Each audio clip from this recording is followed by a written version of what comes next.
ఈరోజు నేను చెప్పబోయేది చాలా ఇంపార్టెంట్ అండి. ఎందుకు ఇంపార్టెంట్ అని అంటున్నానంటే, ఇక్కడ పాయింట్ ఏంటంటే రైట్ కాలేజ్, మనం చదువుకోవడానికి రైట్ కాలేజ్, నేర్చుకోవడానికి మంచి ఇన్‌స్టిట్యూట్, అన్నీ అంటే కొనుక్కోవడానికి మంచి బండి, కొనుక్కోవడానికి మంచి సైకిలు, కొనుక్కోవడానికి మంచి ఫోను అని మనం ఎలా అయితే రైట్ థింగ్ అంటే రైట్ వన్ అనేది మనం చూస్ చేసుకుంటామో, అలాగనే స్టాక్ మార్కెట్‌లో కూడా రైట్ బ్రోకర్ అనేది డిసైడ్ చేసుకోవడం అనేది చాలా పెద్ద టాస్క్ అయిపోయింది ఈరోజు.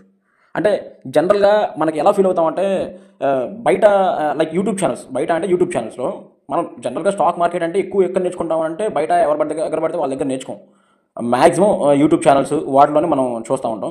వాళ్ళు చెప్పే ఎమోషనల్ మాటలు, వాళ్ళు చెప్పే లైఫ్ యొక్క గోల్స్, వాళ్ళు చెప్పే మనీ యొక్క వాల్యూస్, వాళ్ళు మనల్ని చేసే ఒక ఎమోషనల్ బ్లాక్‌మెయిల్ ద్వారా మనం వాళ్ళు చెప్పిన ఒక డీమ్యాట్ అకౌంట్ అనేది డెఫినెట్‌గా ఓపెన్ చేస్తాం.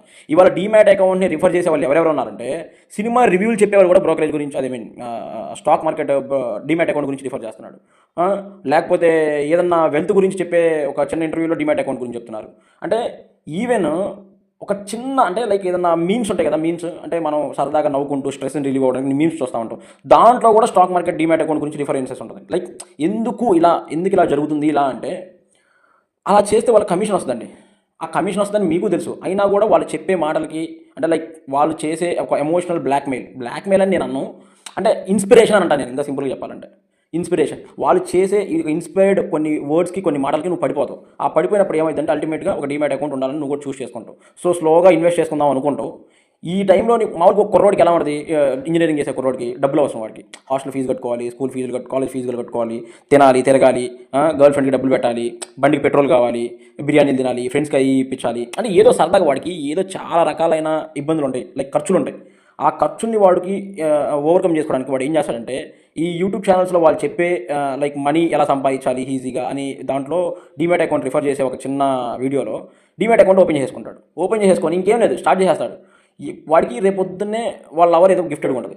వీడేం చేస్తాడు, డెఫినెట్గా ఇంకా గిఫ్ట్ ఇవ్వాలి కాబట్టి అది కొంచెం వాల్యుబుల్ ఇవ్వాలని చెప్పేసి ఈరోజు మార్కెట్లో ఒక 5,000 10,000 డబ్బులు పెట్టేసి ఇంకా ట్రేడ్ చేసి 5,000 కావాలి, 10,000 కావాలని చెప్పేసి ట్రేడింగ్ చేస్తాడు.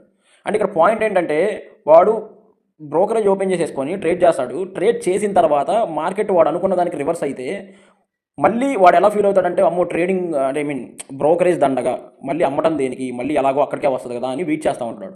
అదే ఆ బ్రోకరేజ్ అనేది లేకపోతే వాడు ఖచ్చితంగా వాడు దాన్ని అమ్ముకుంటాడు, మళ్ళీ రివర్స్గా తీసుకుంటాడు, అంటే ఆపోజిట్ డైరెక్షన్లో తీసుకుంటాడు. సో అదే వాడు ఆ బ్రోకరేజ్ ఉండటం వల్ల అంటే నేను బ్రోకరేజ్ ఉండకూడదని నేను అన్నాను. అంటే ఒక్కొక్కరు ఒక్కొక్క రకమైన బ్రోకరేజ్లు పెడతా ఉంటారు కదా, అలా ఎందుకు పెడతారు అనేది వాళ్ళ బిజినెస్ ఇంటెన్షన్. అది దాని గురించి మనం మాట్లాడకూడదు. అందరూ సంపాదించుకోవడానికి వచ్చారు ఇక్కడికి, ఎవడు ఇష్టం వచ్చినట్టు వాడు సంపాదించుకొని వెళ్ళిపోవడమే. సో కాబట్టి నేను ఇచ్చే సజెషన్ ఏంటంటే, రైట్ బ్రోకర్ అంటే బెస్ట్ బ్రోకర్ ఎలా చూస్ చేసుకోవాలి అని అంటే, జస్ట్ గూగుల్లోకి వెళ్ళి టాప్ బ్రోకర్స్ విత్ లో అంటే తక్కువ బ్రోకరేజ్ తీసుకొని, గ్లిచెస్ అవ్వకుండా స్టాండర్డ్గా ఉండే డీమ్యాట్ అకౌంట్స్ ఏమేమి ఉన్నాయి అనేది చూస్ చేసుకొని, వాళ్ళు చెప్పే రివ్యూస్ని చూసుకొని మంచిది ఏంటి అనేది చూస్ చేసుకొని ఒకటి ఓపెన్ చేసుకోండి. దాన్ని టెస్ట్ చేయండి తక్కువ క్యాపిటల్ పెట్టి, ఎమోషనల్గా మీరు ఇబ్బంది పడకుండా. తర్వాత మీరు ఓన్గా ఓపెన్ చేసుకొని దాన్ని మీరు 10 మందికి చెప్పాలంటే చెప్పొచ్చు, లేదంటే మీ సొంతంగా మీరు చేసుకొని లాస్ అవ్వకుండా, ఒకవేళ లాస్ అయినా కూడా దాన్ని మేనేజ్ చేసుకునే విధంగా చూసుకోండి. బ్రోకరేజ్ అనేది చాలా ఇంపార్టెంట్. ఒక బ్రోకర్ డీమ్యాట్ అకౌంట్స్. ట్రేడర్స్కి డీమ్యాట్ అకౌంట్ అంత ఇంపార్టెంట్ అని నేను ఎందుకు ఇంత స్ట్రెస్ చేసి చెప్తున్నానంటే, ఒకటే కారణం. నిన్ను ఎమోషనల్గా నువ్వు ఫెయిల్ అవుతావని చెప్పాను కదా ఫస్ట్ వీడియోలో. అంటే లైక్ ఎమోషనల్గా నువ్వు ఫెయిల్ అయిపోయి రివెంజ్ ట్రేడింగ్ కంట్రోల్ అవ్వలేక ఎలా పడితే అలా ట్రేడ్ చేసి లాస్ వచ్చినప్పుడు రివెంజ్ తీసుకొని మళ్ళీ ట్రేడ్ చేయడం, ఒకవేళ డబ్బులు అయిపోతే మళ్ళీ తీసుకొచ్చి పెట్టడం, అలా చేసుకుంటా ఉంటావు కదా. ఇక నీ మైండ్ ఎలా ఫెయిల్ అవుతుందంటే, ఫస్ట్ ఒక ట్రేడ్ తీసుకుంటావు. సో దానికి బ్రోకరేజ్ వచ్చేసరికి మినిమం ఒక కొన్నందుకు 30 రూపీస్, అమ్మినందుకు 30 రూపీస్, ఓవరాల్గా 60-70 రూపీస్ పడుద్ది. సో ఓకే, ఎంత అనేది పక్కన పెడితే సమ్ ఎక్స్ అనే అమౌంట్. సో తర్వాత ఏంటంటే, మళ్ళీ అమ్మేటప్పుడు అంటే ఒక పర్టికులర్ ప్రాఫిట్ వచ్చింది నీకు. ఆ ప్రాఫిట్ వచ్చినప్పుడు జనరల్గా నువ్వు ఎలా ఫీల్ అవుతావు, ఓకే ఇంకా వెయిట్ చేద్దాం, అప్పుడే అమ్ముకుంటే బ్రోకరేజ్ దండగ ఎందుకు, ఎలాగో మార్కెట్ పైకి వెళ్తుంది కదా అని చెప్పేసి నువ్వు వెయిట్ చేస్తావు. అదేమైంది, మార్కెట్ కింద పడినప్పుడు నువ్వు ఇప్పుడు అర్జెంట్గా ఏం చేయాలనుకుంటున్నావు, మళ్ళీ దాన్ని అమ్మేసేసి మళ్ళీ ఇంకోటి తీసుకోవాలి. అలా తీసుకోవాలంటే నీకు బ్రోకరేజ్ అనేది పడుద్ది. అప్పుడు నువ్వు ఎలా ఫీల్ అవుతుంటే లోపల, అనవసరంగా బ్రోకరేజ్ దండగ ఎందుకు, ఎలాగో మార్కెట్ మళ్ళీ కింద పడిన మళ్ళీ పైకి వెళ్ళింది కదా అని నువ్వు జనరల్గా ఫీల్ అవుతావు అన్నమాట.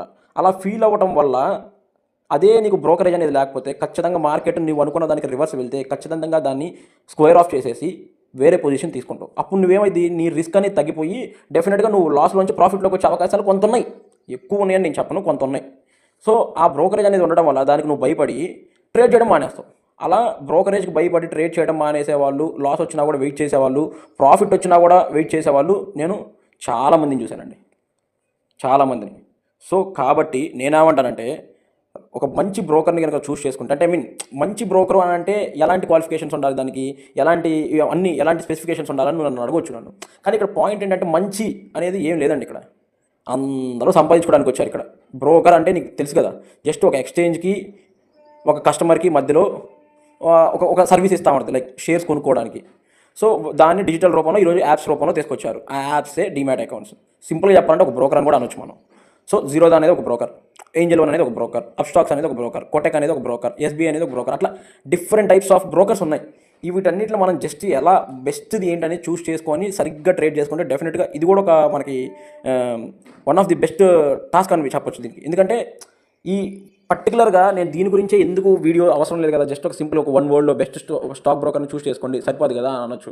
దీనివల్ల మేము ఎంత లాస్ అయ్యామంటే, మేము లాస్ అయిన 1 కోటి రూపాయల్లో 1 CR కోటి రూపాయల్లో 15,50,000 అచ్చం బ్రోకరేజ్కే కట్టాం మేము.